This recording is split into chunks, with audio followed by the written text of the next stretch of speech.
Haleluya, saudaraku yang kasih Tuhan, puji nama Tuhan, kita berjumpa kembali dalam renungan mingguan. Dan saat ini kita akan belajar mengenai Allah yang cemburu.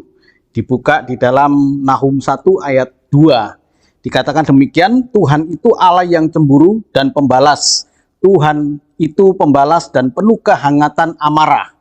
Tuhan itu pembalas kepada para lawannya dan pendendam kepada para musuhnya. Amin. Saudaraku yang kasih Tuhan, cemburu di dalam bahasa aslinya itu kanon. Ya, kanon. Cemburu. Sementara pembalas itu adalah naham. Naham pembalas akibat daripada cemburu. Jadi ini adalah rentetan Allah membalas karena Allah cemburu kepada perilaku orang. Di dalam konteks ini adalah orang Niniwe. Masih ingat ya? Orang Niniwe ini adalah orang yang ditobatkan oleh Yunus. Peristiwa Yunus itu terjadi tahun 700 ya, sebelum Masehi. Mereka bertobat karena pemberitaan oleh Yunus. Tetapi 100 tahun kemudian, jadi kisah di dalam Nahum 1 ayat yang kedua ini terjadi pada tahun 612 sebelum Masehi. Jadi sekitar 100 tahun kemudian mereka menyembah lagi kepada Allah yang lain.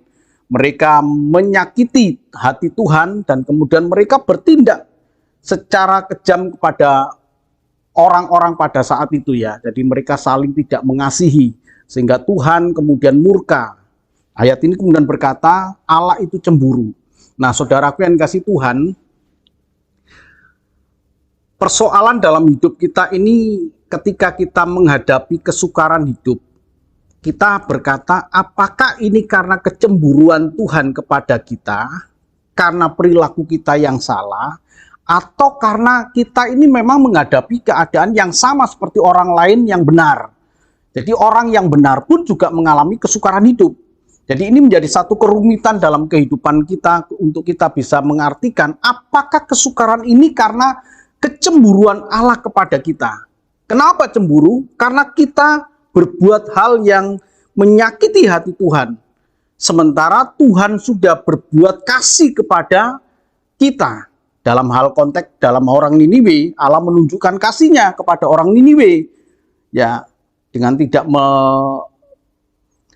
menjatuhkan murka yang demikian besar, tapi kemudian mereka bertobat. Allah kemudian memberkati mereka. Di dalam berkat itulah kemudian mereka melupakan Tuhan. Sehingga terulang lagi di dalam peristiwa kecemburuan ini 100 tahun kemudian Allah murka dan kemudian menyerahkan kota yang besar ini, yaitu Niniwe ini, kepada bangsa Babel yang saat itu sedang berkuasa.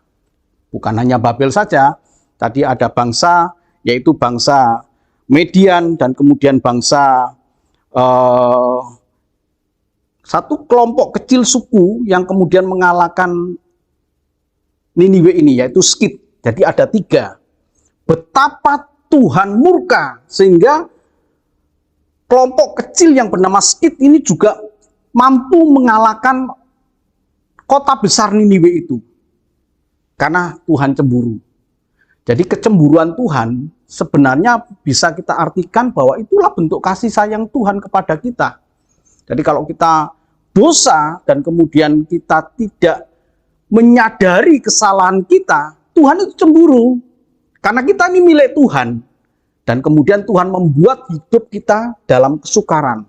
Sekali lagi saudaraku yang kasih Tuhan, kesukaran bukan datang dari Tuhan, tetapi dari sikap kita yang tidak baik kepada Tuhan, sehingga Tuhan mendatangkan kecemburuan atau balas tadi ya. Dalam bahasa aslinya itu dikatakan naham, itu pembalas. Tuhan membalaskan supaya kita sadar bahwa kita ini milik Tuhan. Bapak, Ibu, saudaraku yang kasih Tuhan, jangan biarkan Allah cemburu. Tetap setia kepada Tuhan dan senangkan hati Tuhan. Tuhan memberkati. Amin.